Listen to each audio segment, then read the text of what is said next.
Welcome to Wholesale Hotline, where we cover everything to do with wholesale real estate. I'm Jamil Damji. I'm Brent Daniels. And I am Pace Morby. And together we cover the most important parts of wholesale real estate. Lead generation. Conversion of sellers into contracts. And dispositions. Guys, remember when you're watching this show, do us a favor and squad up in the comments. Make sure that you are liking and subscribing to the YouTube channels and in the Facebook group Wholesale Hotline. Most important, we want to know we're doing a great job for you and helping you build your business. So go give us a review on iTunes and or Spotify. So squad up and enjoy the show!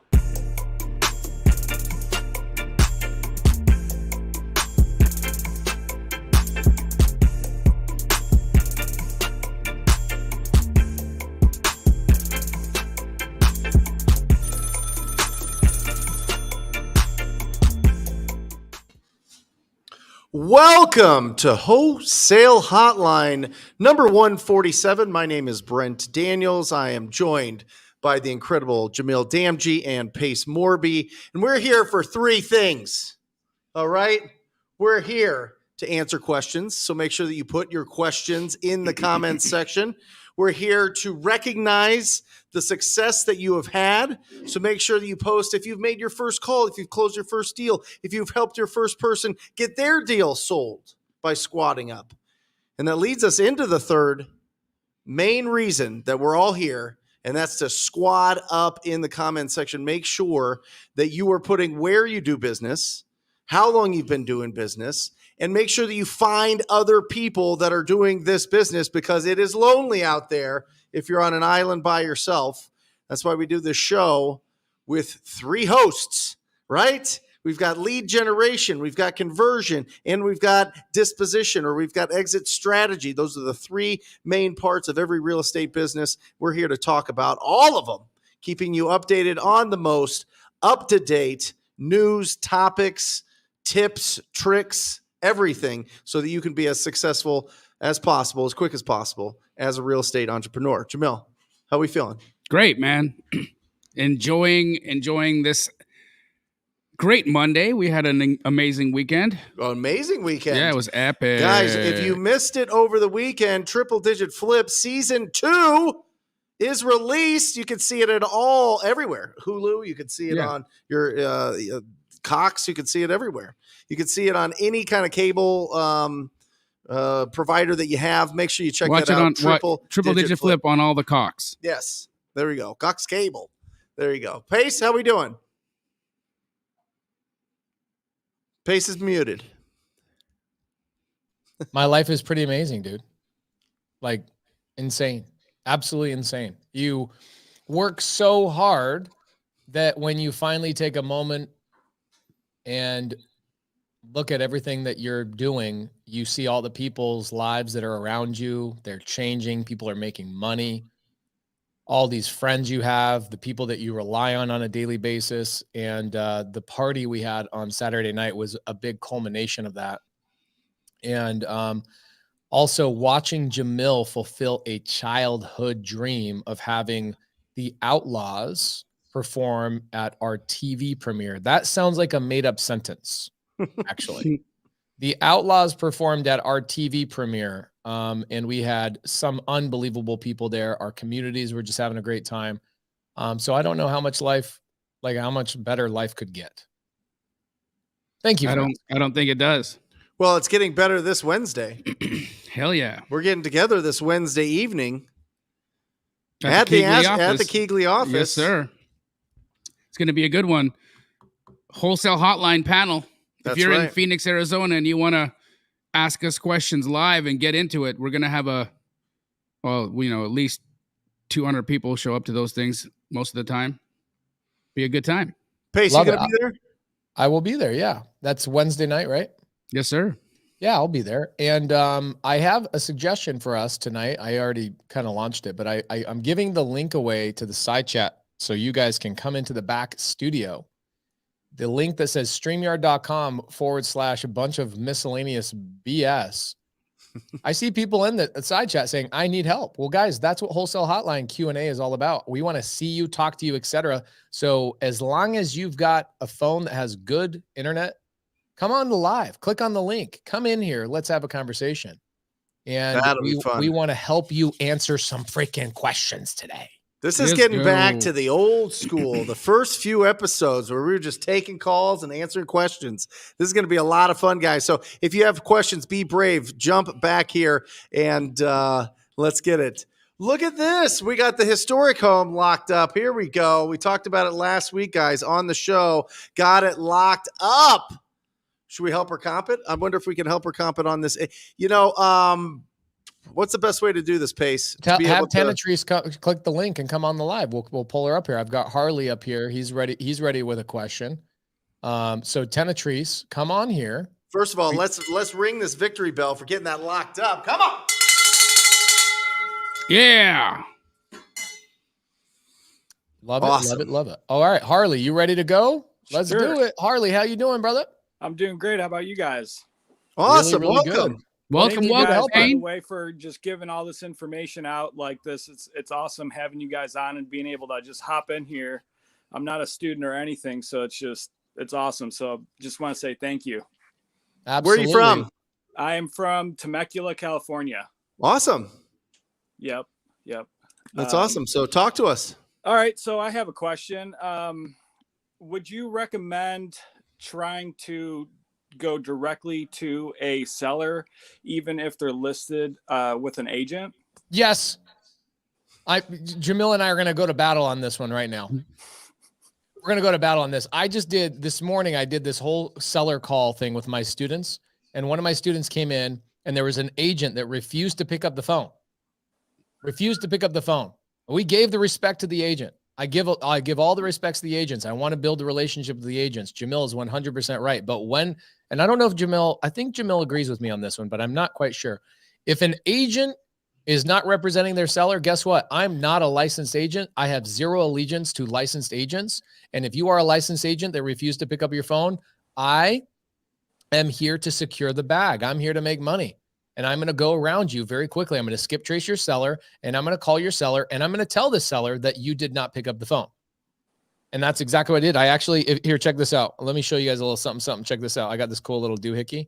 Where is it? Come on, where are you? Okay, here it is. See that? Well, forget about the YouTube thing, but check this out. If you look right here, you will see my sellers. The agent's name right here is Greg, okay, or Gary. Sorry, Gary.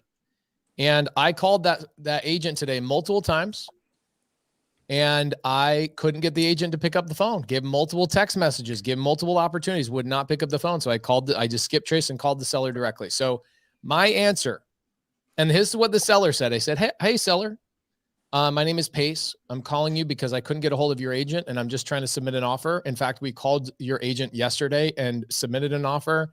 Haven't heard anything back. Guys, I'm sorry, but I'm not an agent. If you are an agent, do not listen to me. Right. I'm not an agent. It's one of the benefits of not being an agent is being able to not having an allegiance to any sort of governing body that tells me I need to be respectful to agents. Mm-hmm. I'm respectful to anybody that does their job.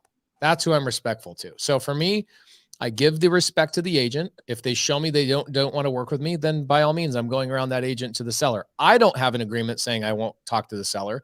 The agent, another agent needs to go through another agent. I, as the investor, can call whoever I want. Now, to that point, Harley, even when I call that seller and I work at a deal directly with that seller, it doesn't mean that seller can just work out a deal with me without paying that agent. Yeah. They have an agreement with that agent. Now, depending on their listing agreement, some listing agreements say that the seller can cancel at any time for any reason. You have to understand that. But for me, in my world, I first try going through the agent because I want to build relationships like Jamil teaches. You want to build long-term relationships. In fact, at our triple-digit flip party, he had Monique Walker in the front row, somebody he makes $1 million to $2 million a year from on one relationship. So I want the relationship more than anything else. But if that agent refuses to work with me, I won't even wait 24 hours and I'll call the seller directly. I don't think there's anything necessarily wrong with that. And you're right about all those things. As an investor, you don't have to excuse me, you don't have to abide by any, non-communication rules, or you don't have to work through the realtor. You're absolutely okay to go directly to the seller. But you're right. There is that underlying elephant in the room, which is the listing agreement. Now, here's the problem, right? The way that I see it is that if you really want to try to move the deal forward, you're going to alienate that realtor, because that realtor is going to feel that, well, you didn't play by my rules. And even though maybe she doesn't realize that you don't have to play by those rules, she plays by those rules, or he plays by those rules. And so I always like to kind of align myself to them so that I'm not approaching the situation in a way that's going to make them adversarial. Is what you're saying absolutely valid? Yes. If an agent's not doing their job and not picking up the phone, call the seller. But also know that that could have an adverse effect on how that agent deals with you and how that agent sells the deal. Such a great response to that. Such a great response. So you have to be aware of that. Now, for me, in that specific situation today, Harley, the seller has already left their property. The house is vacant. They've had 4 offers fall through. And the main reason why the 4 offers are falling through is what the seller told me today was that, I won't go into it too long, but there was a justified reason why I tried to go around the agent. Okay. Again, when I'm doing agent outreach, I'm doing what Jamil teaches. I'm actually not trying to get a deal, which is funny. When I go and do agent outreach, what am I really trying to do? I'm really trying to build relationships with agents. Yep. Yeah. And there's a side benefit of getting deals from it. Right? Harley, why would you not go through the agent? For the same reasons. If they aren't grasping creative financing, I've made a few calls where they say, all right, I'm going to call you back, and I never get a call back. And I'm sure I could probably follow up, do a better job. This is a good one too, Harley. Just to couple on top of that, I have a same day today. I was doing agent outreach and working my students' leads today. So Amy, one of my students in LA, says, we've submitted an offer. Okay, we submitted an offer to the seller, and the agent will not present it because they think that sub 2 is illegal. Okay. And so what I did is I actually, this last month, I've been interviewing attorneys. So here's one that's really, really good. Let me do a little presentation for you guys.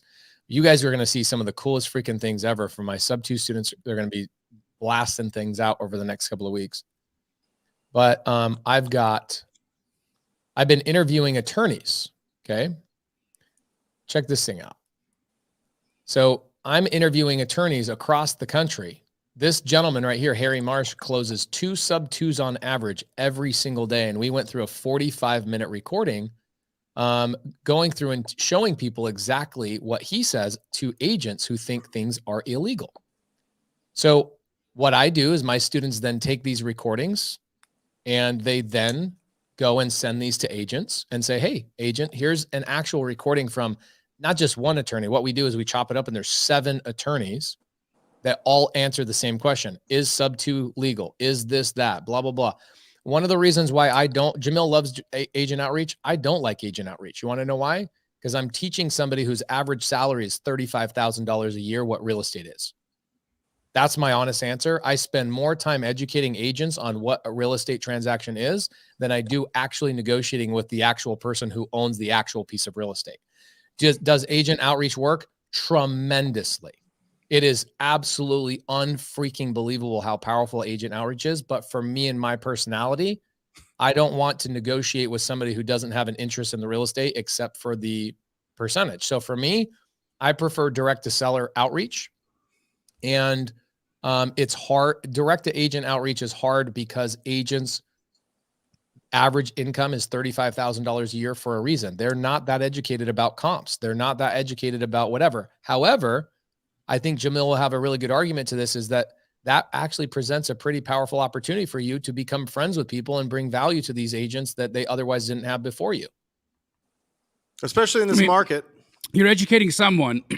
You're usually going to educate a seller. You're going to educate an agent. And either way, somebody's is going to have an enlightening experience, understanding how they can trade their property in a creative way, whether it be the seller or whether it be the agent, right? And so I mean, you're going to do that work one way or the other. Maybe your preference is sellers and direct homeowners because you don't want to have to do it twice. But the fact is that, you know, for me, I've always thought if I can at least educate this agent one time, then that becomes a now powerful mechanism for me going forward. Because if another opportunity like that comes around, they can do it again and again and again, you know? So I get it. And you're right, man. There's a lot of very uneducated agents out there who don't even know how to comp. They're not taught how to comp in real estate licensing school. They're not taught, let alone creative real estate strategies or investor strategies. So it's tough. You're really dealing with a segment of the business that doesn't have the level or breadth of education that we want them to have. Have you talked to him, Harley? Yeah. Have you talked to the agent? Have you presented an offer, like a written offer? I haven't presented a written offer, but I presented the idea of going creative, and the answer I've got back was I was going to talk to the sellers and get back to you. Okay, and then you followed up, and they just haven't responded? They ghost them. Yeah. So how do you prevent that? Well, you know what I mean? Is it more certainty? Is it a clear message? I think what he's experiencing is the agent's confused. Yeah. I think they're confused and they don't trust it. They don't trust they're confused about what it is, the legalities, or how it's going to affect their relationship with their seller. Yep. So, does that mean now? I think that what most agents, because I was one for a long time, how do I get paid? Oh, I mean, but yeah, how do I get paid in this creative deal? If right? if Harley's been listening to any of Pace's, content, he'll know that you first thing you come out the gate with the agent and tell them, hey, if I can take care of your commissions, can we do this deal creatively? And so you want to solve that objection out the gate, right? Yeah. And if you haven't done that, that could be the problem. Yeah, I think it comes down to both of what you guys already said. Number one, agents want to hear, how am I getting paid? With creative finance, you hear a lot of zero down, seller finance. You hear a lot of this stuff. So agents have an incorrect perception. So that's number one. Number two, if you're an agent that doesn't know how to explain, by the way, agreement for sales, lease options, these types of things are actually in continued education courses nationwide. Agents just don't get educated on them. That's it. And so what happens is if you don't know how to explain something to your seller, chances are you're just not even going to try. And your goal is, I'm just going to avoid this phone call and hope. And again, guys, I'm married to an agent. My business partner's an agent. We do deals with agents. I love agents, but you got to understand this business at a full scope to understand this. You are talking to people that make an average of $35,000 a year. The way they live their life is, I'm going to avoid my problem by not answering my phone. So when they're ghosting you, it's because they probably don't know how to explain it to their seller. So what we do, and you guys will see this, my sub 2 community has probably 50 of these Zooms. Jamil, you weren't there. I was in Dallas with Vina last time, but when I was in Dallas a couple weeks ago, I was speaking on stage for Ryan Harper. And right before I went on stage, he's like, "You're doing a Zoom right now?" I'm like, "Yeah, I'm talking to an agent and their seller on a Zoom so I can explain to the seller what creative finance is so the agent can watch me do it." And so for me, the way that I overcome that is I say, hey, I'd be happy to talk through, and actually, this is the way I do it. So it makes it so the agent doesn't look stupid. I tell the agent, I go, hey, I'd love to explain the top 10 things your seller should be really worried about with this type of offer before I submit the offer. Is there a way we can get on a Zoom and I can explain these things? And then when the offer comes across, and the agent's like, yeah, sure, that'd be great. And I go, by the way, if we do some sort of terms, I need to have an ongoing relationship with the seller. So smart thing is, why not just introduce each other now, see if we like each other? And the agents are really, what I'm telling the agent is, hey, you obviously don't know anything about this, but if I can get your commissions paid, why don't you just let me get on a Zoom with your seller and I'll present it, and then I can educate the agent. So that's how I overcome it, Harley, just FYI.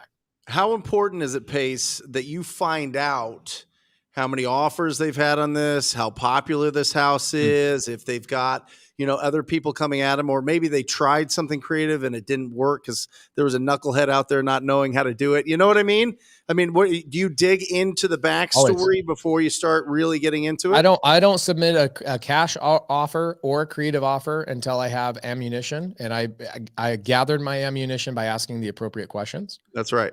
And usually it starts out by catching me up to speed is my number one thing I ask. And then the agent will then say, well, what do you mean? I'm like, well, how's the showings going? Are you guys getting offers? Are people afraid of the house? Is there a ghost in there? Like, what's going on? And I will ask people sometimes, is the house haunted? Because this house is cute and you guys haven't sold it yet. I'm wondering, like, is there a pirate ship downstairs and there's ghosts and goblins down there? And I'll get agents to laugh about stuff like that. And then you'll get the agent that will spill the beans and start telling things to you before I even go down that road. And then the first thing I do is I go down the cash road, because the cash road allows me to have the conversation of what other offers are you getting?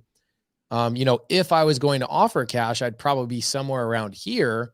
Is that where you guys are getting offers? And then that also opens up the opportunity when I say, if I was going to give you a cash offer, I'd be somewhere around here. They ask the question of, what do you mean if you were going to offer cash? Oh, well, I can offer cash or I can offer terms. Do you mind if I explain to you what terms are? And so I open it up. It's always a 1, 2, 3 process. Gather ammunition, talk about cash, see if there's a potential cash opportunity. And then in that cash opportunity, lay down the seeds to then open up my creative conversation. Good stuff. Write it down. But here's the thing about agent outreach that I would tell you is that the person that really wins long-term, the person that wins long-term is the agent relationship, because it's a manufacturing line, right? If you get enough agents, you essentially could travel the country with your best friend making TV shows and still make $1.5 million from one relationship. And so for me, I never want to go around an agent unless I know there's a sign of distress. The property's vacant, something's going on, and the agent is not really working on behalf of that seller. I then give myself permission to go around that agent. Okay. But what you're really doing when you go around an agent is you're going around a potential business relationship that will bring you 50 deals over the next 5 years. I would also do a filter, Pace and Jamil, on limited service listings. Okay, these are brokerage houses that put the properties on the market, but it's essentially a FSBO. It's essentially a for sale by owner. The seller's representing themselves. And it'll say in the notes, it's listed by a certain company, but it'll say in the notes, reach out to the actual homeowner, give you all the information, and then you could reach out to them and see if you could just, create that relationship with them and see if you could get that property. Marina says in the private side chat, she says, I love this. And I have questions that piggyback off of it. So, all right. Marina, welcome to the show. Welcome to Wholesale Hotline. Jamil also has food poisoning today. He's not feeling great. And also, just so you guys know, Jamil has lost 45 pounds this year. So yes, he is freaking grinding out, looking unbelievable. Everybody notices. Woo! Is it 45 pounds, Jamil? Yes, Jamil. I thought you were looking like maybe more since the food poisoning. Is that part of the weight loss strategy is food poisoning? Yes, I poison myself every 2 weeks. What do you got, Marina? Well, hi. First of all, I just want to say thank you. I'm a little starstruck. So I really appreciate the opportunity to come on here and ask questions. But to piggyback off of the last question in regards to agents, and you provided a lot of information right now. I'm picking my bridge, as Brandon Turner says, right? Like you have to pick the bridge, either wholesaling or this strategy or becoming an agent. And my background has been in sales. Like I've been selling solar systems here on Maui. Prior to that, was selling coaching programs for both my own company as well as others. So I'm like, okay, well, I'm great at sales. Why don't I become an agent? Like it's only going to create another source for me from where I can source deals. However, I just got my hands on my first wholesale deal, by the way, that I'll tell you guys about in a bit. But I've been kind of apprehensive, like, should I even pursue the agent route, or should I just pick the wholesaling route and go that direction right now?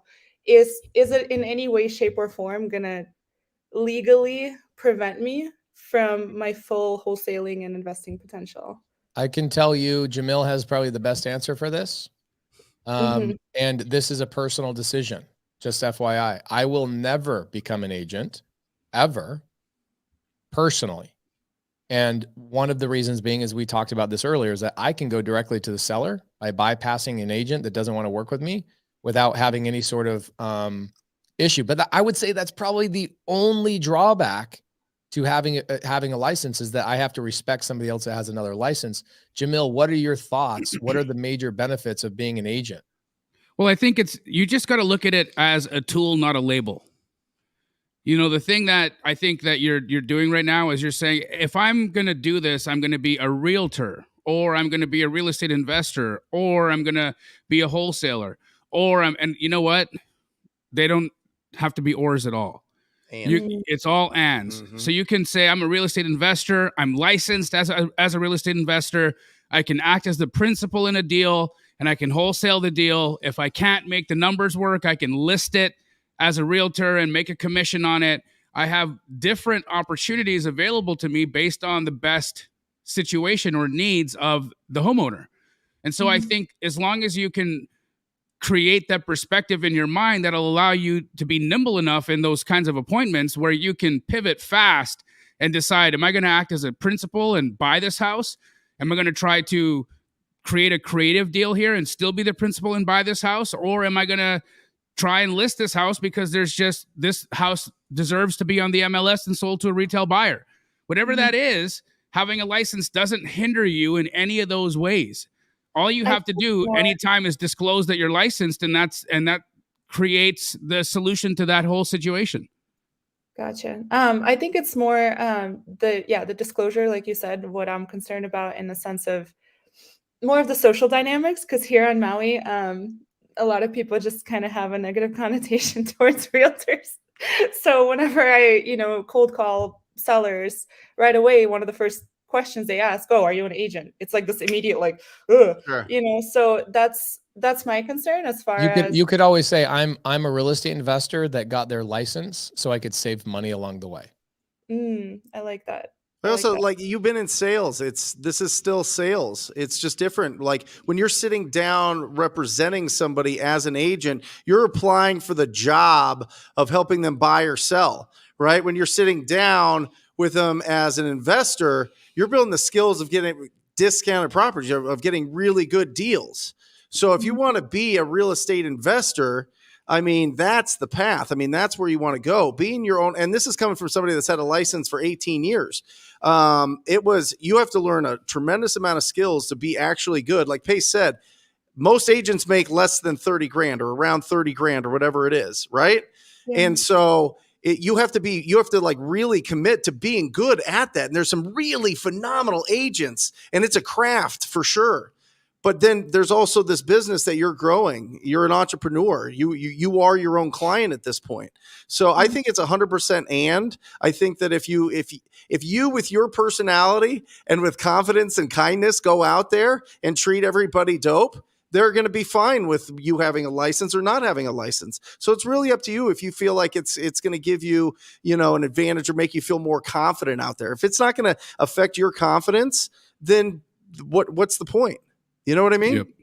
Yeah. I think for me, the reason why I'm even considering that path is just to open up more sources for deals.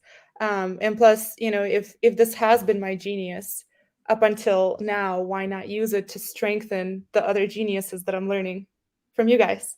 So that's been my reasoning behind it. It's just yet another tool. It's just yet another bridge from where I can source relationships, deals, etc. Marina, I'm going to give you some individual advice, okay? Mm-hmm. The reason why people choose to have mentors is because everybody needs an individualized answer, okay? Jamil, myself, Brent, we meet thousands of people. Just in the last 2-3 weeks, I've met 2,000 people in our community. 2,000 people. More than that. Just in the last couple of weeks, right? So when we talk to people, what I fear is when somebody asks me a question in the middle of a circle of 30, 40 people, and they ask a question about their individual situation, their individual marriage, their individual whatever. And I'm fearful. I always tell everybody, do not listen to this because this advice is not for you. It is for the person I'm talking to right now. And if you have something very similar going on, then maybe you can draw some parallels here. But I can tell you, when you're learning things on YouTube, Instagram, Facebook, or whatever short form content there is out there, and you hear a Beardy Brandon, who's a good friend of ours, we love him, and he says, choose one bridge, he is talking to a completely different human being. Okay. Mm-hmm. Here's what happens. We run into people and they say, Pace, I've been following you on YouTube for 2 years and I still haven't gotten my first deal. And I say, great. What have you been doing? And they go, well, I went and did this. Then I went and did this. Then I went and did this. Then I went and did this. And I go, moly, man.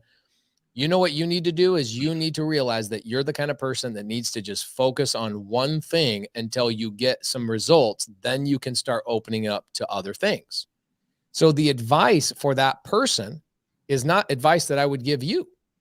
Mm-hmm. Okay. I also, today I told one of my students, I said, he goes, I want more in life. And I go, okay, what's going on in your life? And he tells me, and I go, how much money do you have in your bank account? He says, I have 60 grand. I go, empty your bank account and go invest that $60,000 into something. And tomorrow have $0 in your bank account.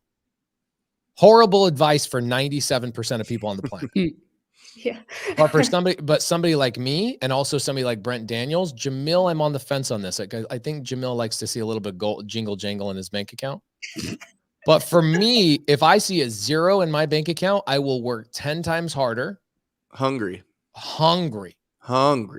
Other people, when they're not comfortable, they can't function. They literally just shut down, then they go into depression. When I have no money, I amplify my results.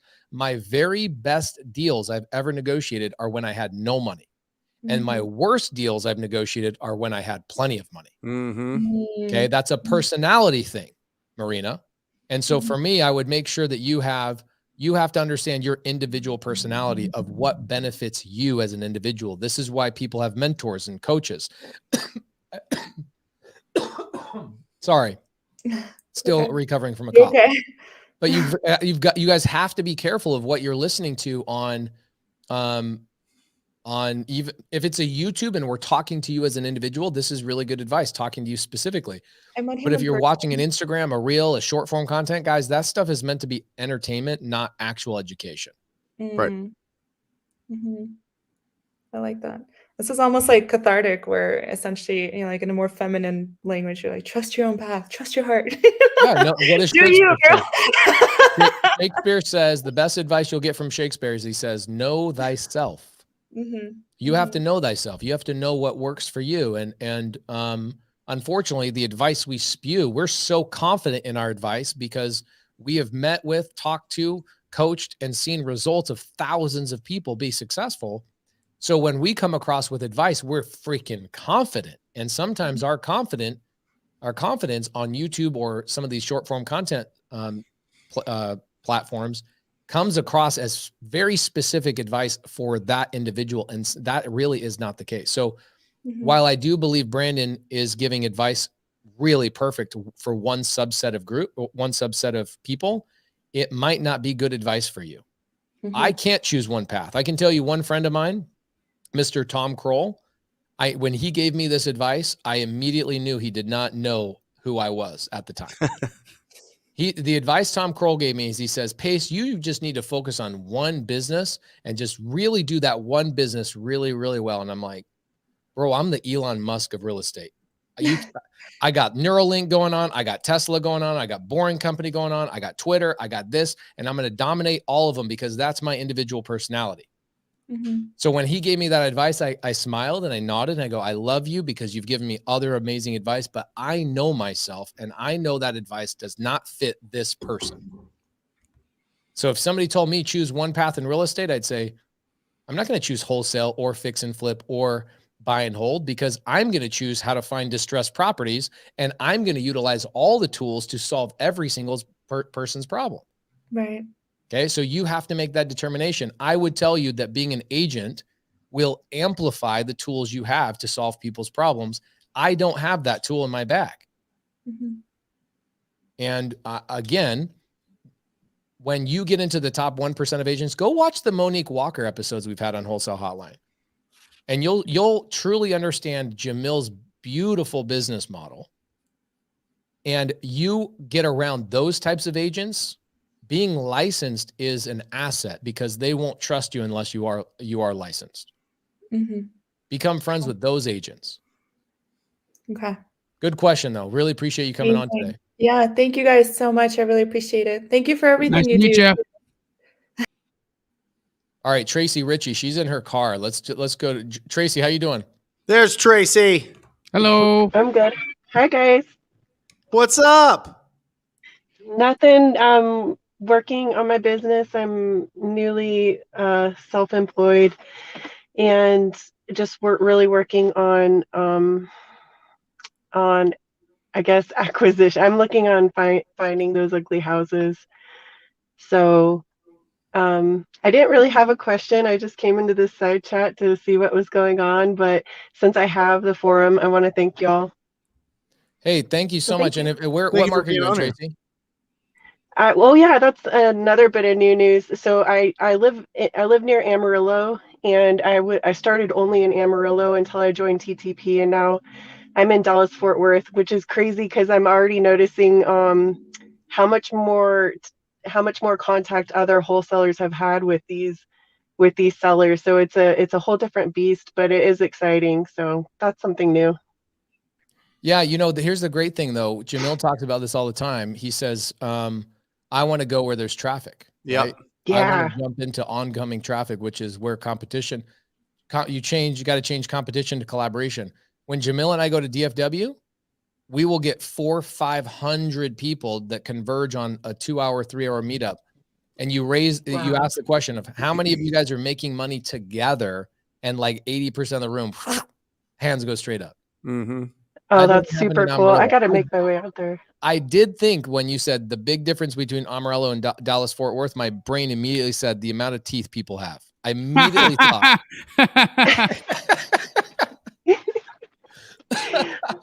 But we're really nice here in Amarillo, although we might not have as many teeth.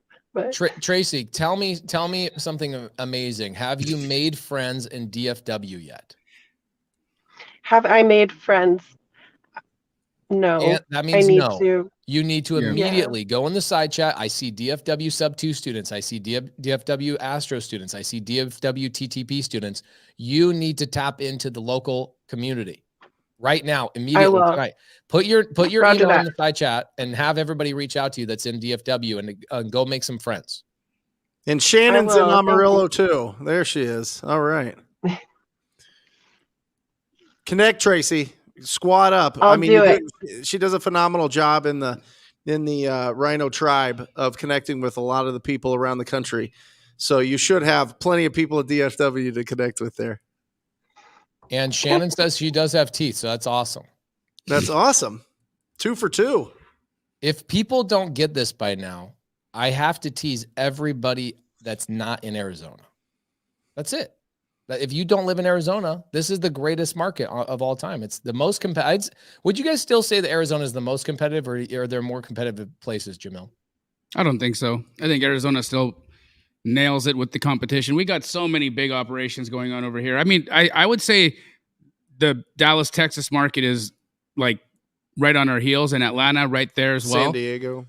Yeah, I mean, I've met fewer in San Diego than Dallas, but you probably know more San Diegans than I do. Just because of Todd, right? He's doing a lot out there, isn't he? Yep. Yeah. Yep. What, Todd Toback? Mm-hmm. Very nice. All right, so I've got a couple of people on the side. The studio, I've got a gentleman named NS. We're gonna bring him on here.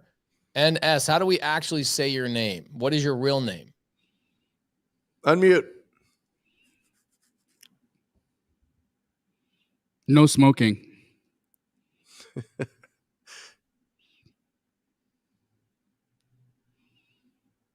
No sound. No sound. We'll come back to you. Figure out how to unmute yourself. We'll come back to you. Mr. Rob Sema, how you doing, brother? Hey, how are you guys? Really, really good, man. Good to see you again. Hello. I saw you yesterday. I did see you yesterday. Got to hang out. Fantastic time. My wife really enjoyed it too.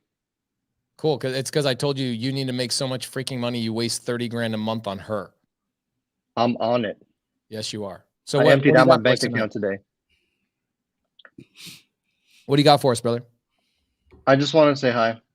Oh, you just want to say hi? Come on, man. What? How can you help people, Rob? Let's talk about that. How can you help people? I can help people who are doing wholesale deals and who need EMD funds, or they need funds for double closing. This is an approach called Gator method, and I am, beside Pace, the Gator King. So I have a big team. We can handle pretty much any transaction that comes our way, up until, doing EMD for multifamilies and bigger projects, commercial stuff. So we're here for you. I am sub 2. Happy to help out. I am the Rob Sema everywhere. Awesome. Thank you, Rob. Thanks, Appreciate Rob. you, brother. Thank you so much. Love you guys. See you, bud. Rob's awesome guy. Isn't it? People are saying they really like the live format. Do you guys like the live format? I love it. Fun. Let's keep it going. This is exciting to me. I mean, that guy had a background just like yours. I mean, I didn't know if it was you or him talking. What was going on there? I don't know, bro. That, I guess real recognize real. I don't know. Yeah. Julian, here we go. You ready? You driving around? It looks like it's dangerous. Are you good to go? Hi, yes, I'm good. Hello. What's up, brother? Last time I saw you, I think I saw you at the Keegley meetup with that long ass hair of yours. Yes, it was such an honor to meet you guys, and it's such a pleasure to see you again on Wholesale Hotline. How you been? Really good. What do you got for us tonight?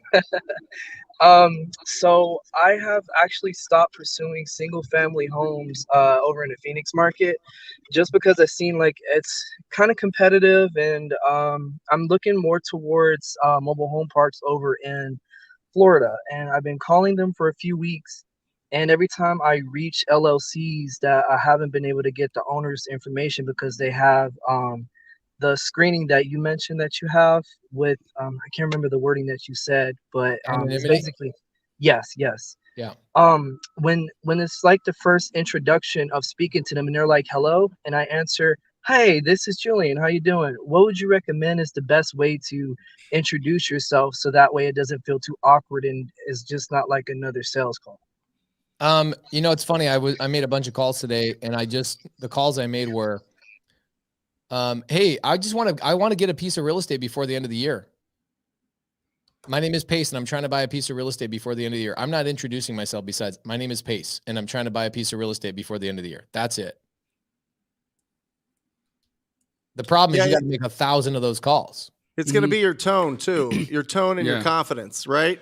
You have a vocal first impression, and it's really important. So you got to sound like you've talked to them before. You got to sound very like you do this, and you want to communicate with them right away, right? And then you sound like their neighbor.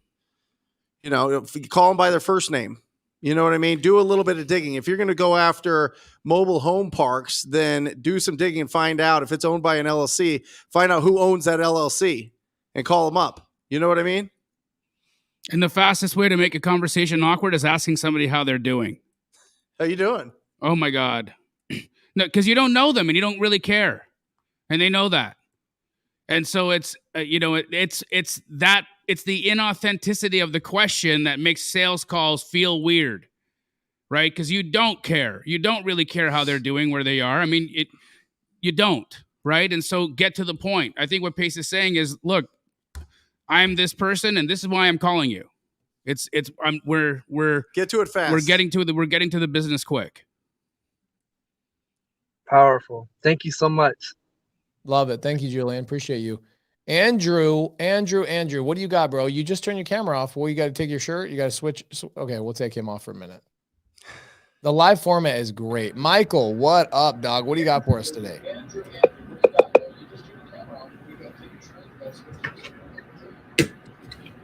Three, 2, 1, bye. I mean, you got to be on it. You know what I'm saying? You got to be on it. Business investing. What do you got for us tonight, brother? Can y'all see me? I mean, you got to see you, but you got to turn off your other computer that's listening to us at the same time. Yeah. Can y'all hear me, man? I don't. Okay, bye. Ty, how you doing, brother? Hey, there he is. Yo, what's up? Hold on, wait. Hold on. Woo! There we go. Jamil, how good was that Look freaking it. Fresno So meetup, bro? Dude, Fresno was lit. You know what's so great is that I've known Brent the longest here, Yeah. And I can remember calling Brent and saying, "Who's this Pace Morby cat? Who's Jamil? Do you think you could introduce me?" And I'm just like so blown away, dude, to be a part of your community. Everything you do, everything, the way that you, even like this week, how many Zoom calls? I just saw your schedule. Like how many Zoom calls you're doing, pushing out.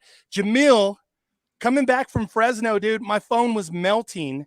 You were like, "Oh, you're in California, hit up Ty. You're in the Bay Area, hit up Ty." So you guys are so good to your communities, man. I love it. And TTP, what can I say, man? If you're not talking to people, what else is there, right? That's the whole business. So Ty, that it, Fresno meetup was so unbelievable, good. dude. You guys created an amazing energy. If you guys are in NorCal, anywhere in NorCal, Ty, where are you doing deals? So we're in East Bay, which would be like Contra Costa County, Solano County, Alameda County, you know, on the other side of the bridge from San Francisco. And then we're in Sacramento and parts of the Central Valley, Fresno, San Joaquin Valley, Stockton. And we're doing a NorCal meetup, kind of like an end of the year, the unofficial holiday party. We're going to do something in Walnut Creek, California on Saturday the 17th. So just, man, love the vibe. Love what you did with Golden Ticket. The premiere party looks so lit. Sorry I couldn't be there, man. So lit, dude. You guys just do it at the highest level, man. And I love all that you give. Everyone here, the Go-Giver community. This is the ultimate Go-Giver community. So, man, I just love everything you guys are doing. We love you, brother. It was so fun hanging out with you, watching what you do. You know, all the help that you do and the squad that you have. Guys, if you're looking to join a team, if you're looking to do deals with people anywhere in Northern California, Ty is the guy. Also, private money. You guys looking to invest? This is a guy I would invest my money in. Ty is unbelievable. He's a major leader in all of our communities. People, bro, you get so many people their first deals. It's ridiculous. It's fun, man. I love, you know, that's the whole, you know, it's interesting too, because, you know, even like, so Brent, coming from where we're so used to foxholing and no distractions, and you just got to be on the phones 3-4 hours a day. Yep. And, you know, and don't get me wrong, we're still very focused on our daily activities, but, you know, being able to make yourself available to help other students, help new people in the community, just by squadding up, man. I can say the whole concept of squadding up, collaboration, over competition, you guys have brought that energy in such a big way. And I feel like at the same time, we're just getting started. So 100%. That's what I thought at the big premiere party. I was like, this is the beginning. People were like, "We're so proud of what you've accomplished." I'm like, well, first off, it's we all have done this. We couldn't do Jack without Ty. We couldn't do Jack with the Ingrids of the world, with, you know, Dan Quijanos of the world, unbelievable leaders out there. And I thought, looking at Jamil, I was like, bro, I winked at him. I was like, we just barely started. So thank you, guys. Thank you, Ty. We love you, man. How can people reach out to you? Got an email or what's your Instagram or whatever you want to do?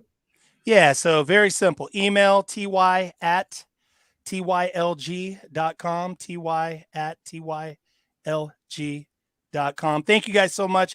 Great to see you guys. Thank you again for coming to Fresno. It was epic. Thank you. Anytime, brother. We love you. Appreciate you. Thank you. Love you, bro. All right, we got Ty is so epic, dude. We got Gladys. He has done a lot of business. I mean, Ty has been around a long time. I mean, he's done it all. He was a top agent, top investor, top lender. I mean, he is an absolute dynamic human. He's incredible. Yeah. Everybody should know Ty. Everybody should know Ty. Isabella just said, what's Ty's contact? Guys, he just told you his contact. It's ty@tylg.com. It's his email. He just gave it to you. So you got it. You got it. All right, Gladys Patterson, give me a smile if you're ready. Okay, she didn't want to. She didn't. You know, Ty was the 5th person that signed up for TTP. Get out of here. 5th person. Yeah. Anyway, Gladys, how you doing? Yeah, I just wanted to say hello. I joined in October at the end, and I've been trying to wholesale since 2017. And taking this course, it was so much I didn't know. But now I'm like, I have so much information. I'm feeling a little lost. I do understand a lot of the concepts and the information, but I think it's, what is it called? Paralysis of analysis? Mm-hmm. Yeah. So, Gladys, what did you join? What mentorship did you join? Brent Daniels? Excuse me? Which one did you join? Brent Daniels, Astro Flipping, Sub 2, what did you join? Astro. Okay, cool. Here's what I would tell you about Astro Flipping. Incredible community. It is. Okay. So what market are you in? Well, I live in New York, tri-state, and I also have a house that I'm trying to move to, but I still have a 9-to-5 in New Jersey. Where do you want to wholesale deals? I want to wholesale where there's action. Okay, so North Carolina, you said. Yeah, North Carolina. Okay, I would say North Carolina is very, very strong community, very strong, a lot of action. Here's what I would do. I would reach out to Chad Glover. Okay, Chad Glover. I'll even give you his freaking email right here on the live. Chad Glover. Okay. And I would say, hey, Chad, Pace challenged me to do a deal with you in the next 60 days. And then Jamil's gonna also have another person in not Charlotte necessarily, but in North Carolina. Jamil, you know anybody off the top of your head? Oh yeah, we got a ton. Come to the call tomorrow night, Gladys, and we'll get you introduced to people. You gotta come to these calls. No, I do. The key piece is turning on your camera and getting loud on them. I know. I've been on almost every call. Amazing. Well, Gladys, here's what I would suggest. Okay. Yes. Couple of things that I have learned from the old wholesale world and the old creative finance world. I've paid for courses too. I will never pay for a course ever again in my life that doesn't have a thriving, outrageously connected community attached to it. If you don't have a community, because here's what it is. We all need less videos. We all need less information. We need more implementation through community. Exactly. And so what I want to take action because a lot of these courses I took, and you probably know some of them, I don't want to mention the names, and these are the top guys that I took it with. I took action, but then I stopped, and I don't want that to happen. You stopped because you didn't have friends by your side, community members. Yeah. That's what you need. You need that. Okay. So one thing I love about Jamil is he's so freaking consistent on his Zooms. Tomorrow night, guess what? It's Tuesday night. I know exactly where Jamil will be.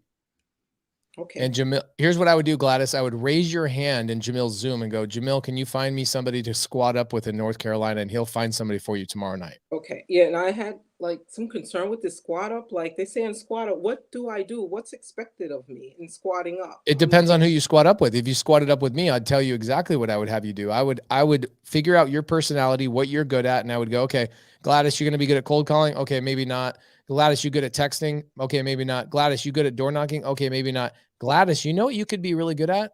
Agent outreach. And I would say, all right, Gladys, every night you're going to sit in my office or you're going to be on a Zoom with me and we're going to call 10 agents every single night together for the next 30 days. That's squatting up. Okay. That's because I wasn't sure. I didn't know what to ask for. I didn't know like, okay. Well, I just answered it for you. There you go. I know. I got it.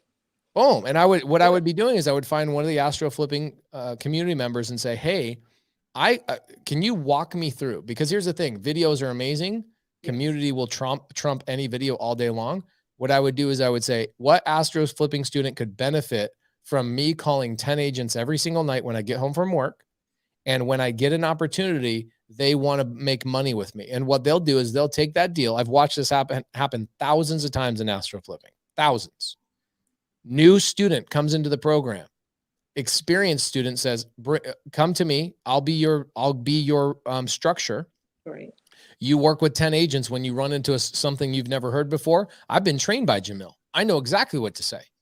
So you go create these situations. And because we're on a live Zoom together, I'm calling agents, you're calling agents. You just wave at me and go, I got a question. And that other Astro Flipping student will answer that question for you and continually encourage you, give you a place to be plugged into. And when you get an agent that's ready to sell you a good deal at a good discount, the person that is helping you stay accountable is the person that you make money with. You give them the ability to make the money on the deal with you. That makes sense. There you go. Glass, are you doing this part-time or full-time? Part-time because I really want to fire my job. I'm grateful for it, but it doesn't make me happy. Is it a regular 9-to-5?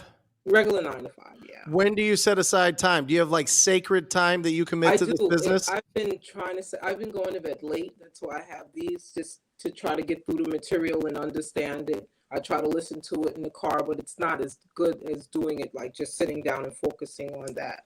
But yeah, I do like 2-3 hours with whatever I can do. I set aside time for it. What are you doing for lead? Holidays, I'm a little. What are you doing for lead generation? For lead, I don't want to say this on here, but I'm from another platform, and I do have a tool. But I said I wanted to make my first deal, and then I'll hop on to Privy and the other applications that you guys have. So what you got to do, Gladys, is you got to come to the call tomorrow, because I can tell exactly what's going on. Nothing. I'm gonna call it straight out. You don't even know the methods that we use. I do. And going after. I mean, I'm gonna call it out. He asked you, "What are you doing for lead generation?" You looked at him blank in the face. No, I do. I have lead generation, but I just didn't want to say it on this live call. I do have a lead. I mean, listen. It's no one is gonna give you any hell for doing things different ways. That's fine, but you've got to at least have your numbers. You got to say, listen, this is what I do from the hours of 6 to 8. I'm calling 30 realtors, or I'm calling 20 homeowners, or I'm looking at 10 houses that are 30, 60, 90 days online. I'm comping them to see if there's any deals there. That's lead gen, right? And so again, the fact is that even if you don't know that, it's okay. It's okay, but it means that there's a big gap between what you're learning right now and what's being retained. Right. So what I want to do is I want to get you back on the call so that you can connect with all the community members there, because there's a ton of them. There's a ton of people in North Carolina. There's a ton of people in New York. We just did a 2,800 person meetup in New Jersey where there were. I would have been there, but I was in North Carolina. But again, there were, thousands of other investors, people that you would know. The fact is that the community is thriving, not only in your local area, but in all the areas that you're wanting to work in. So if you don't have connections to people there, the responsibility sits on your shoulder. Yes. It does. You have to make those connections. You have to come out and you got to say, guys, this is who I am. I have my camera on. I'm Gladys. I want to do deals with you in North Carolina. Let's chat. Yeah. Okay. Well, it's also the reason I asked that, Gladys, is when you're going to squat up, when you're going to make those connections with people, they want to be around people that are generating opportunities. They want people that are being proactive. And there's always a spot going to be, hey, I don't understand this term, or I don't understand this process, or I don't understand this system, or whatever else. And that's cool. And they got a ton of staff to help you with that. But the bottom line is you need to bring real opportunities to the table so that you have real things to talk about, because that's what gets everybody excited. Well, so when you say squat up, even beyond that, like if you're running into problems, the first question anyone's going to ask you is, okay, Gladys, tell me your numbers. Right. Like how many outreach, text messages, calls, what's your talk time? What are your KPIs? If you have no KPIs to report, that means that you wouldn't have taken any steps towards getting a deal done, because you don't have that process. And that's okay.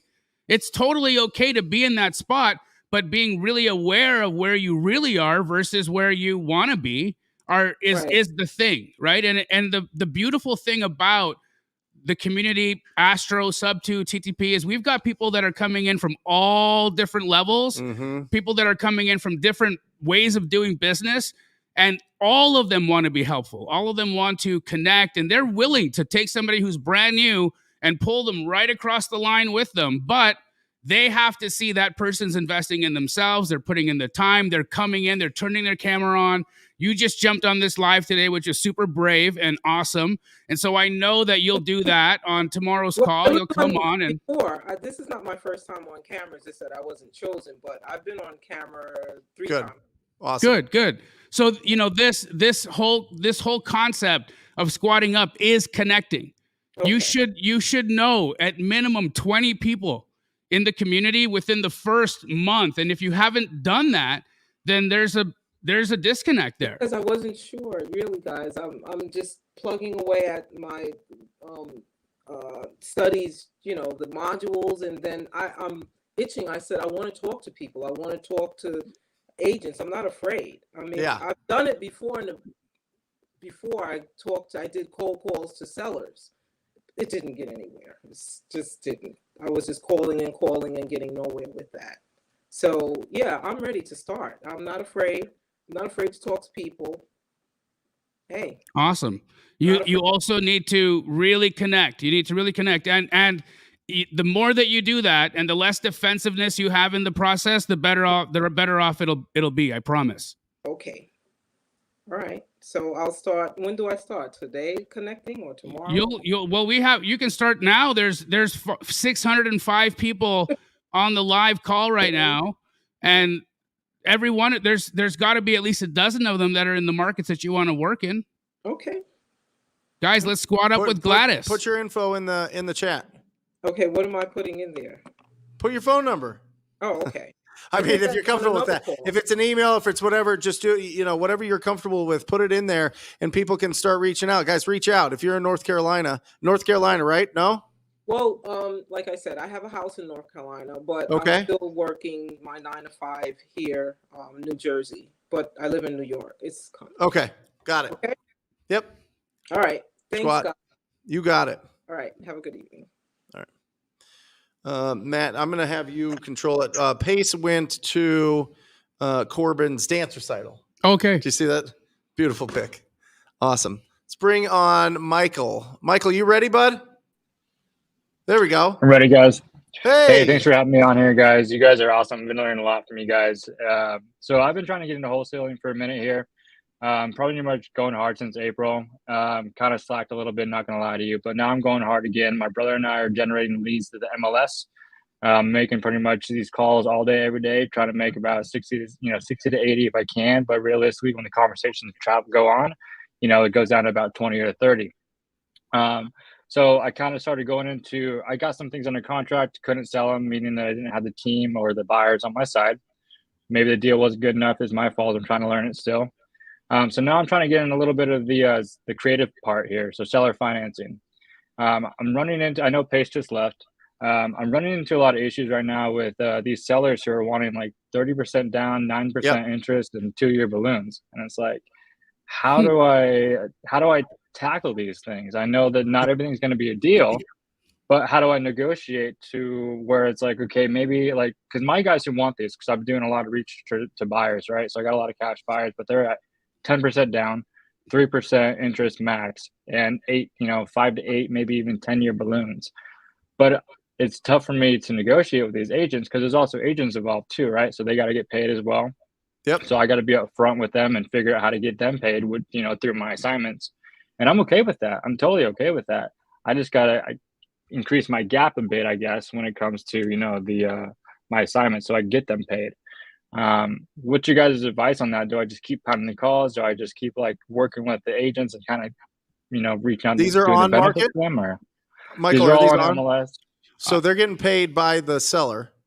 Yeah, but if he does creative, that could change the entire mechanism, right? Because there may not be enough money there. The thing that you have to keep in mind, or the thing that you have to explain to these agents when you are pitching creative deals, is that they can't offer you something that's worse than or the same as what you'd get at a bank. Right. Right. And that's the thing that they need to, you haven't quite shown them the value of it yet deep enough for them to understand, okay, I get it.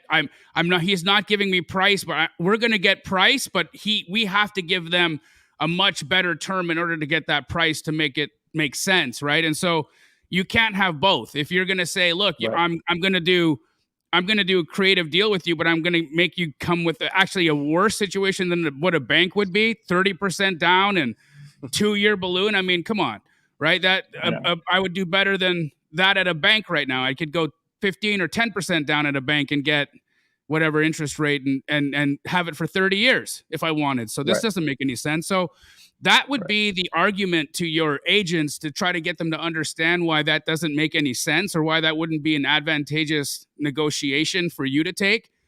But on the other side of that, you're going to have a lot of those conversations for you to find the ones that are going to be open to, because a lot of times what's happening is the seller or the agent, they have this number stuck in their head of what they need to walk away from this situation with. And oftentimes the creative deal doesn't get them that. Nope. Right. Yeah, I see a lot of people, Michael, that are going after these free and clear properties of these investors that have these big portfolios, and they're trying to throw out, 10% down, 3% interest at a 5 to 10 year balloon, and they laugh at you. Yeah. They do, because there's no motivation there. So you have to see if there is motivation. Now, I'm not saying don't call them. I'm not saying don't have those conversations. But what I'm saying is you need to pull out, what is the motivation? Do they actually have they made the decision that no matter what, they're going to sell this property? Because it's either price or terms. Yeah. So what do they want? Do they want price or terms in this market and what's going on? And if they think that it's just going to all of a sudden magically, the market's going to turn around and it's going to be a rampant appreciation like it was the last few years, they're wrong. I mean, it's just not going to happen.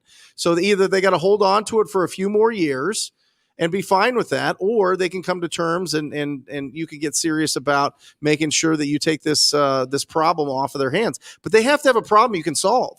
If there's no problem for you to solve, then why, they're just going to hold on to it. So our job is to discover what is the problem that they have and see what will solve it. Is it going to be a cash offer, which we go first, cash, then you go creative. Perfect. Yeah, I mean, that's what I also been asking them. I'm saying, okay, well, if they don't get their price they want, like, what are they going to do? Are they going to rent it out? Are they going to hold on to it? And then for the creative part, I say, okay, what are you guys really looking for? Are you guys looking for the monthly payments? Are you guys looking for the cash up front? Or are you guys looking for the 8-year balloon? So, I was talking to one lady yesterday. She's like, I just want to be on a ship with my husband. That's all I want. And so I'm like, okay, so you want the cash up front, or do you want the security of the monthly payment for the next 8 years? And she's like, just, present it to me and I'll see what I can do. I don't want to be a landlord anymore. Okay, there's her problem. She doesn't want to be a landlord, but she still wants the benefits of it, right? She can still get the monthly payment without the headache. So I'm trying to explain that to her, and she's just willing to bite. But yeah, I've just figured that, if they're already at 30%, they're not willing to negotiate, just move on. That's where I'm thinking I got to be. Just keep going. Yeah. And get rid of bad leads. It's like one of the toughest parts of our business is getting rid of somebody that's nice to us, but we're not even close. Yep. We're not even close. Right. Like, you find what you're looking for. So if you're looking for somebody that's going to sign a agreement this week, you will find it. But you won't find it if you're buried underneath all the other people that you're doing lead follow-up with, or all the other people that you have high hopes for, all the other people that you're like, if in your mind you say to yourself, if I can only convince them, it's not a lead. It's not a deal. You're never going to convince anybody. You know what I'm saying? Right. Like, you need to go out there. You need to find what is their problem, and you need to solve that problem. Right. And sometimes you got to dig deep. You got to hurt them to heal them a little bit. You got to really see what's underneath their force field, because they'll put a force field on, especially agents, because that's their job. But then they'll, if they've gotten beat up and a lot of offers have fallen out or whatever else, they're going to open up. The other thing I think you should take a look at is, and I've been saying this to a lot of the Astro community, but everybody needs to pay attention to this. Look at the listing history when you're going on market, right? What has the frequency of the property be going under contract and falling out of contract been? How many price reductions have they had? That's going to really tell you a lot about what's happening in the motivation or in the minds of the seller. So keep that very top of mind when you're doing these things, and make sure that you're paying attention to those metrics. Yep. That's one of the things we do, is we make sure we look at those, and we look at how many times the price has been changed, if it's been increased. I've been seeing them going increased, right? But we look at all that. So, I mean, I think we're on the right path there. I just, we're very close. It's like, I can taste it. I've been trying to get this, and I'm waiting for Brett to ring that bell for me, so we're going to keep going. Where do you live, once I bro? do get done, I'm in Vegas right now. Is that where you're doing deals? Yeah, so I'm trying to do them here. I also went out to Florida, got a couple under contract, and then Hurricane Ian hit, and everything kind of fell out. So I'm I'd rather be boots on the ground. Have you connected with my franchise out there, Jameson? No, I haven't. Okay, DM me on my IG in Florida, though. DM me on my IG, and I'll connect you to some people in Vegas that'll be very helpful for you. Awesome. I appreciate it. I really do. You guys are awesome. And I'll keep watching you guys and keep educating everybody. You guys are great. Take care, bro. Thanks, brother. All right. Thanks, guys. See ya. See you, Michael. Let's go. Who's next there, Matt? No, we had Marina. Gladys, we had Howard. Howard looks next. Boom.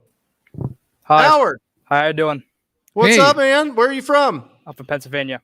Awesome. What part? right like 20 or 30 minutes from Philadelphia.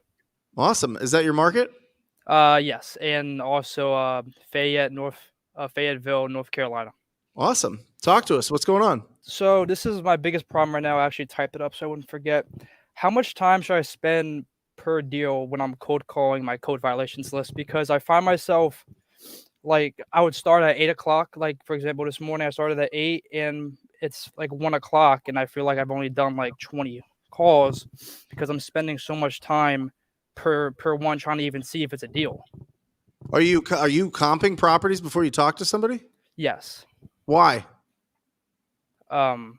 Because I want to get the max allowable offer and then subtract like you got to find out if they got to sell first. Yeah. Don't do the due diligence until you find out if they want to sell. Okay, so just go down the code violations list or like Yep. whatever market I have and call them, even see if they're interested. Yeah, what happens when you call them, Howard, and they don't want to sell that house, but they have an even shittier house down the street? You know what I'm saying? Yeah. Like you don't know anything until you have the conversation. So you got to reach out before you do the research. Okay. And then, from a confidence standpoint, do you have somebody that you could squat up and run numbers with in your markets? No, I'm actually teaching my friends everything I've learned from you and trying to like get us all in a group together and do everything. Because my buddy's working on his duplex right now. He's actually working on his first floor and he's running out the top. So he's kind of busy at the moment. So it's kind of just me right now. Find somebody in these lives, in my live on Wednesday, on Jamil's on, is it still live? Are you still Sunday? doing it? Yep. Sunday. Yep. And squat up with somebody that is a few steps ahead of you, right, Howard? Okay. Because they're going to pull you faster. They're going to pull you faster to it. They don't even have to be in your market, bro. You know what I mean? But just find somebody to connect with that's closing a deal a week, 2 deals a month. 3 deals. You know what I mean? Just a couple of steps ahead of you. Be brave with it. You're already doing the calls. You're already being super proactive. You know how to, you know that you're building something here and you're excited about it. So share that.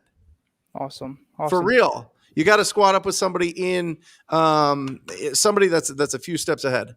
For sure. And then it'll help all your crew that are excited about what you're doing as well. But don't do any research until you have that conversation, because you never know where that deal's going to land. You never know if you're going to get something that you didn't even know was available or that they wanted to sell until you have that conversation. Very true. Yeah, I see it in the linked properties on a prop stream all the time. I see people with like 8 properties when I just call the one.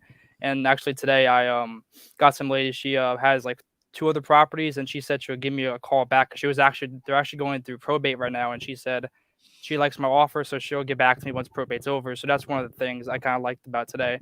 But yeah, I definitely understand what you meant by that, and I appreciate it. Thank you. Awesome. Yeah. And just keep going. Just keep going. It's a skill, and you're developing it every single day. Just make sure that you are staying consistent with it. Make sure that you're having a lot of fun with it. And if your friends are excited about it, they better be making calls too. You know what I'm saying? Yeah, I'm trying to get them to do it, but like they're kind of like, see, this is where like I tell them like just get in it, but they're like they want to see me like do something first, and then I'm just like, okay, that makes sense, I guess. Like they want to make sure it's real. And I'm telling them it's real. I'm like, watch the videos. I'm like, well, watch Brant, and I love watching your videos. Yeah. So, but maybe it'll work out, maybe not. But yeah, no, I'm gonna keep going for it. I started like a month and a half ago. I've had some people in the contract and fell through, but I'm gonna keep pushing. I'm gonna get my. You're doing amazing. If it's only been 6 weeks, you're doing amazing. Yeah, keep it going for real. Thank you, sir. For real. You're gonna look back on this video like 6 months from now, let alone 6 years from now, and be like, wow, look at me. Look at me in my beanie and in my house or office or whatever that is. And you're going to be on the high rise or something. Yes, sir. That's the plan. Where are you at? You said your mom's office or house? My mom's house. Yeah. Cool. Awesome. You're going to look at this will be a snapshot. You'll look back and you'll be like, hell yeah. Oh yeah, and Jamil, yeah. Oh, I think I said that right. Sorry. I see you all the time on my Instagram, like all your ads, like with you up against a tree. I swear to God, I see it every day. It's great. I just remember that. Thanks, guys. Well, I'm happy they bring some joy to your day. Yeah, dude, I mean, they do. I have a little laugh, and then I read the whole description. And I'm like, do I go for the course? Because it's just like I'm so scared, but I don't have like the money to do it yet. But we're gonna get there. It's all good, bro. That's why you're here. Yep. Yes, sir. Awesome, guys. I appreciate you taking time. Let me come on the show. You too. See you, brother. All right, we got Coach here. Hey, Coach. Yo, what's up? Fellas? What up? Jamil? How you doing, baby? Good to see you. I'm doing fantastic. Just wanted to tap in real quick and really just say thank you. Thank you for the event. Thank you for what you guys are doing tonight. Thank you for your consistency. It really means a lot. Really means a lot. Community is anybody on this call that's questioning how valuable the community is. It's not acquaintable by tangible. There's no dollar that could cross collaborate it. It's something that just is inspiring to take action. So that first golden ticket event, I got an offer submitted and negotiating right now. So that's in the process of right now. Let's go. God willing. Get it done. Let's go. Stop messing around. Get it done. That's it. That's it, man. Good stuff, bro. It was great to see you, man. And it was awesome just to get all those people in one room together. And, you know, beyond that, the Golden Ticket event was incredible. The premiere was incredible. But, you know, what Pace and I really enjoy is watching all of the relationships that get formed. Yep. You know, all the people that are becoming friends, you guys all having dinner together that night. Like that's stuff that it's not happening out there. You know, it doesn't happen. And in our communities, it does. And so this is really special. It's big. It is. It really is. So I just wanted to say thank you and just continue to be out here and just share my experience because I just closed my 3rd week, so I'm on like my 4th week here. Awesome. And my life's already been changed. So I'm gonna let my story be a testament of, you know, just the action that's taking place and just the value within the community.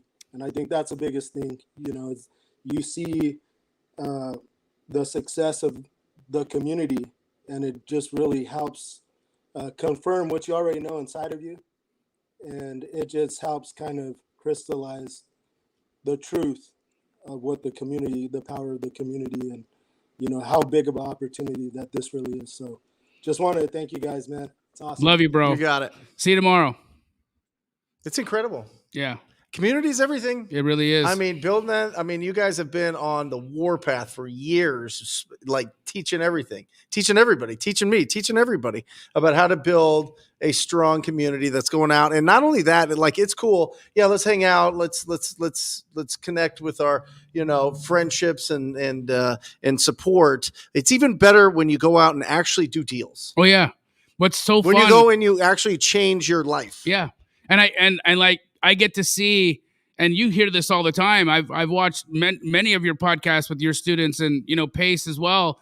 We have all these success stories, all these people who have literally, I mean, you know, they do one deal, then 2 deals. Like look at Michelle and Paul, you know, those people travel around the world living a life that I wish I was living. They make so much damn money. Yeah. You know, they're free. They're untethered, you know? Look, Katie from your, you know what I mean? Like, look at the way that these people's lives have been affected. Luke, right?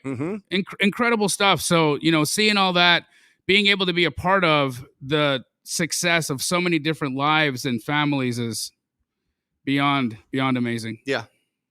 Love it. We got Luis. Luis, you there, bud? Hey.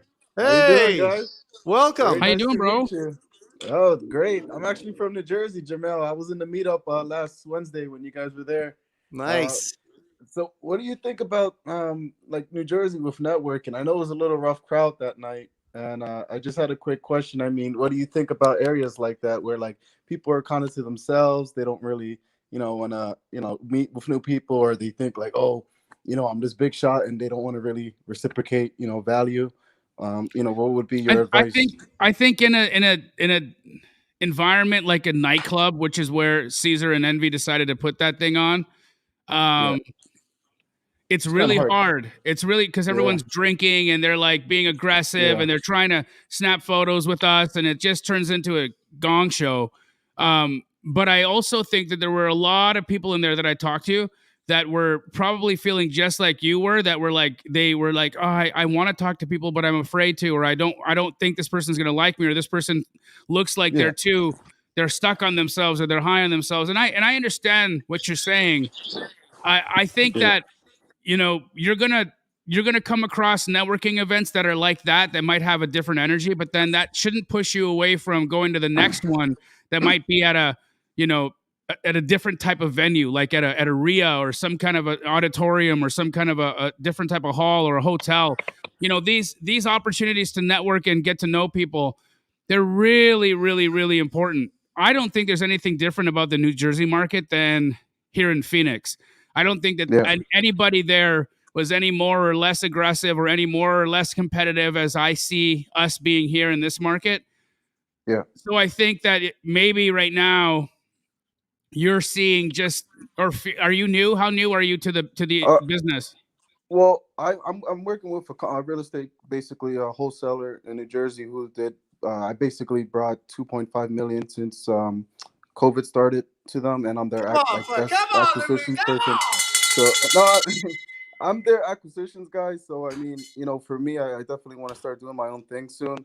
And you know, I was brand new to real estate. You know, I went through the college route, and you know, decided to do all that stuff.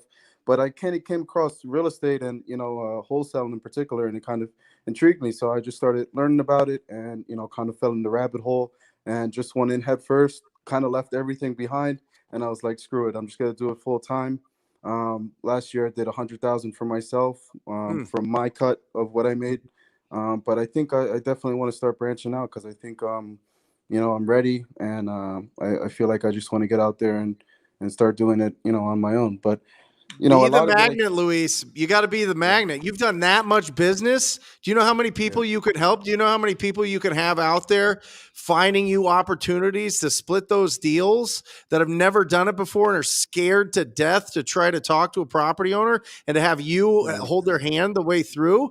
Like you could have a huge impact in that market. Just be the magnet like Jamil is. You know what I mean? Just be that person that goes there with a ton of love and wants to help out anybody that's asking for it, and do your thing. It doesn't matter who else is there.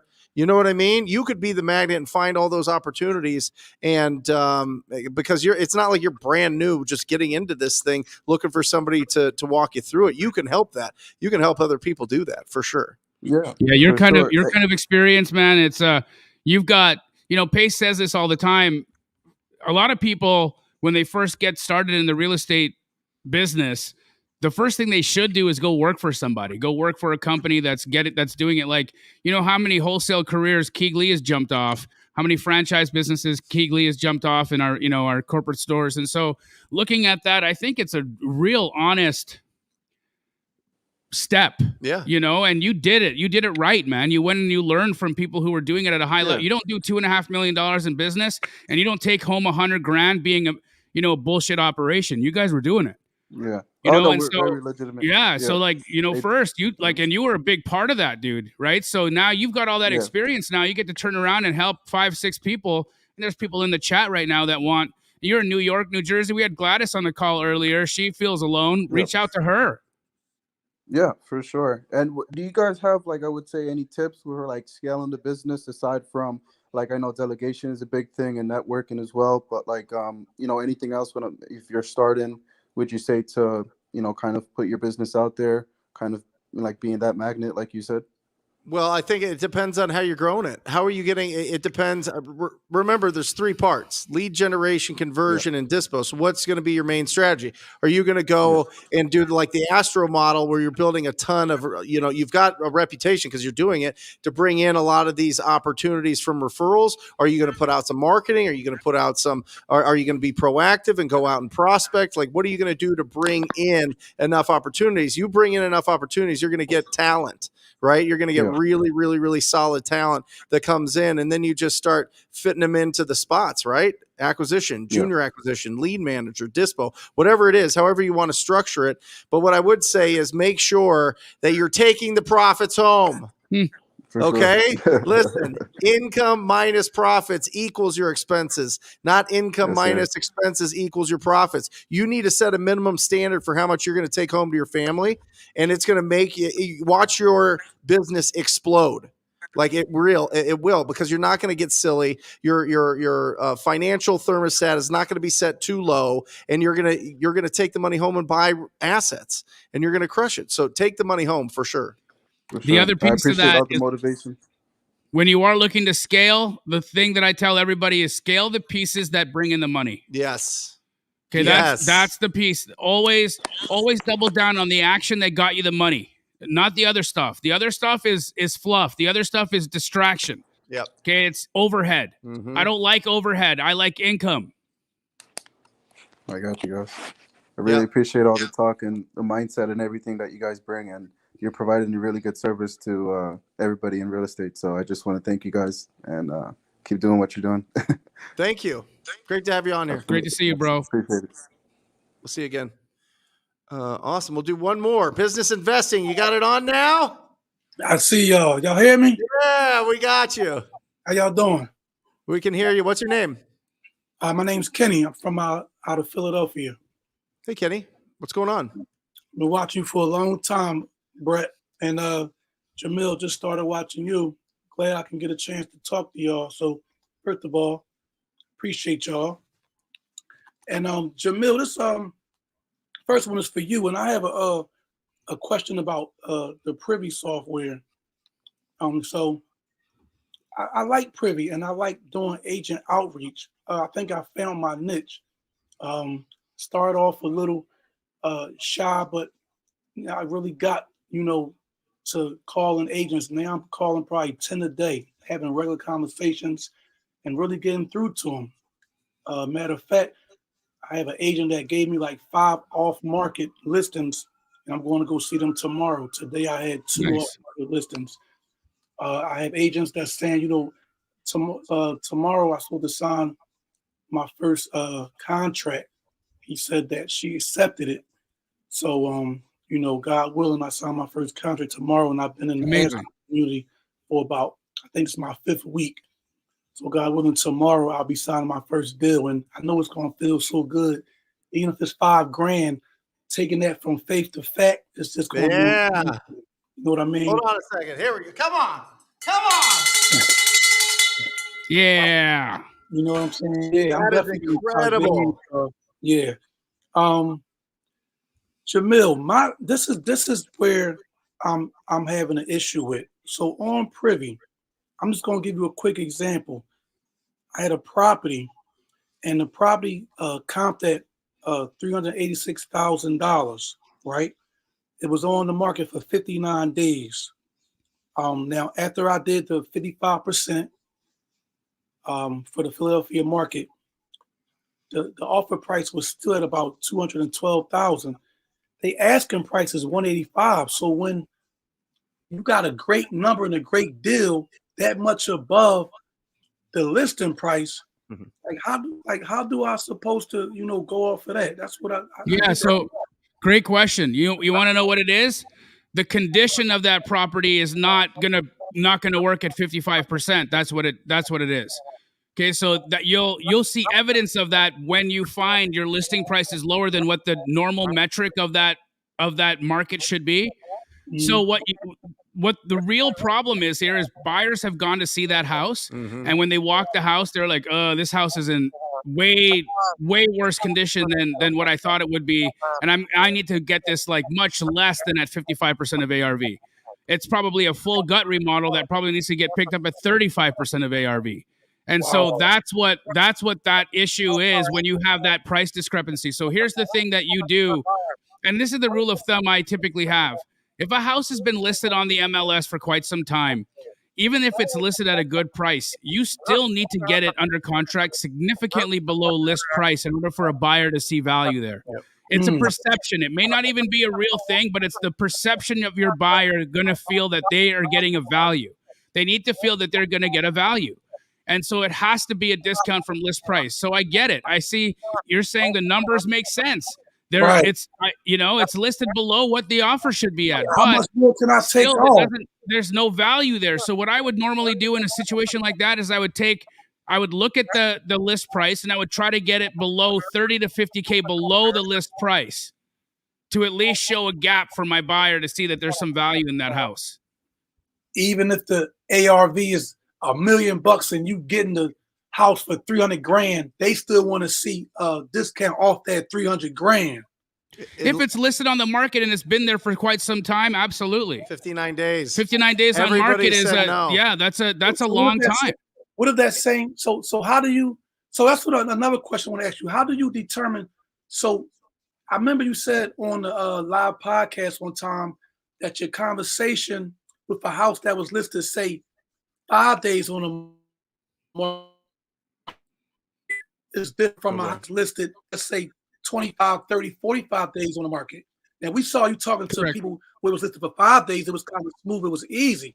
But we never got to the point where you talked to somebody that was listed a little longer because nobody would answer the phone. So like, what's the mindset with you when a house is listed 5 days as compared to even if a house is listed for 25 days? Like, how do that? So you'll notice I still went in for a discount. I still didn't want it at list price. Right. So I was still trying to get it below list price. However, my buyers, they all look at day on market and they'll see that if this house was just locked up, freshly listed, I can be closer to list price, but I still need to be away from list price. Okay. Make sense? Makes sense. Okay, makes sense. So do your price change from a house that was on 60 days to a house that was on for, I'm finding a house that was on there for 173 days. Oh, hell yeah. At 173 days, I'm gonna be extremely aggressive on my offer. Yeah. So if a house is listed for like 200 grand and it's been on there for 173 days, now you see that the ARV is still high on there, and you can make something, and they want like 180. ARV is at like 320 or something like that. I might offer him 100 grand. 100 grand? Yep. Okay. 60 to 100, 30 to 50%. And remember, here's the thing: the whole market. It doesn't matter what the stats say. The market has told you nobody wants to buy it at this price. Right. Nobody. Everybody's seen it. Now, if it's 5 days and they have multiple offers, that's a different thing, right? Because houses will still sell instantly if the prices are right. We do it every single week in our business, wholesaling. Yep. You know what I mean? We put it at a wholesale price. People buy it because it makes sense. It's a deal at that price. But if it's on the market and everybody's saying no, you got to get it dramatically under that, right? And Right. if they price it right, it'll go fast. It'll go instantly like a wholesale deal.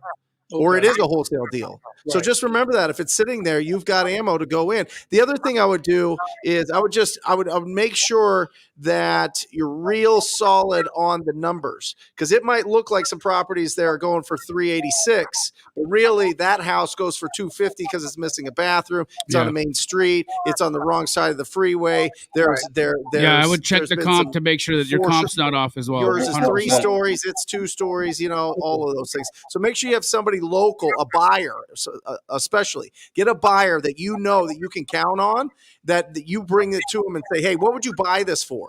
Reverse engineer it. Go say, hey, listen, what are you buying in this area? What price? Okay, you want it at 150, I'm going to go and I'm going to put a 150, I'm going to put 140 on every house in that whole area. You know what I'm saying? And reverse that so that you know you could get it sold. Right. And the last thing, do y'all still go by? Because, me trying to figure out, I used to try to figure out the construction cost. I used to try to figure out, I take 5% off, but you get to the closing. I try to really put myself in the position of the buyer. Like, I don't know. Somebody said I shouldn't do that, but if I got the same mindset of a buyer, I figure I'm on top of the game. Yep. If I can look at it from a buyer's perspective, but it's something that I don't see you do no more. Is when you was making the charts of the construction chart, and since the market change, you said you upped it. You upped it. You said anything. It's at wholesalinginc.com. It's in there. It's a download. Okay. The new one is in there. How you take off construction costs? Yeah, it's estimated construction costs. Okay. Yeah. Yes. I like what you do, Jamil, but I like to see sometimes where the construction is too. I think that's like I actually account for the construction cost, but I do it when I'm so if I'm looking at a house that's a cosmetic in a specific market, I I break down every single market by cosmetic and full gut. Mm-hmm. Okay. So one specific market might be cosmetic at 55 and full gut at 35. If you Right. take all the construction costs that Brent will have you plug into his formula, his number and my number will be exactly the same. Yeah, it's all there. It's just the way that I do it.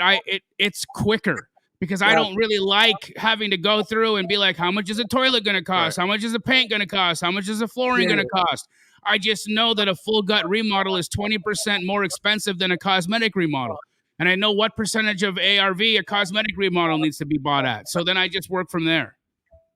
Also, what Privy also lets you do is you can look at fix and flip leads in Privy, and it can show you where are buyers buying right now. Mm-hmm. Like, where are the buyers who are selling right now and buying right now? What percentage of ARV are they buying at?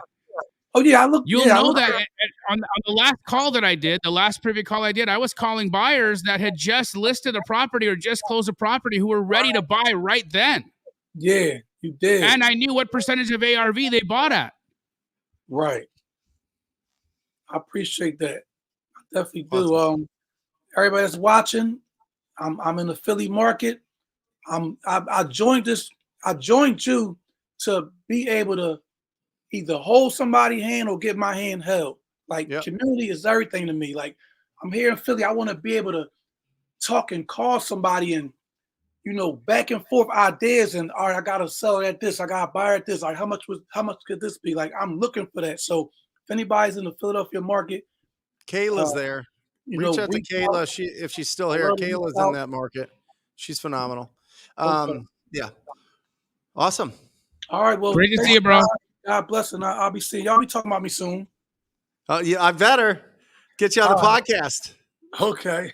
All right. See ya. And that's it. Great show. I like bringing this on. Yeah, I it's like fun. the interaction. Let us know if you guys want us to do that some more. I thought that was phenomenal and really valuable. Just getting to talk to everybody that didn't get able to jump on here because of time constraints. Join me Wednesday at 10 o'clock Mountain Standard Time on the Brent Daniels YouTube channel, and Jamil on Sundays. 5 p.m. Mountain Standard Time, straight out of Compton. That's it, guys. We love you. We'll see you next week. Peace. Or just say squat up. So squat up and enjoy the show. Yeah. Yeah. Okay. 1, 2, 3. So squat up and enjoy the show. What are you doing? I didn't say nothing. Why? I don't know. Okay. So squat up and enjoy the show. Cool. I think we should use the one where Jamil doesn't say anything.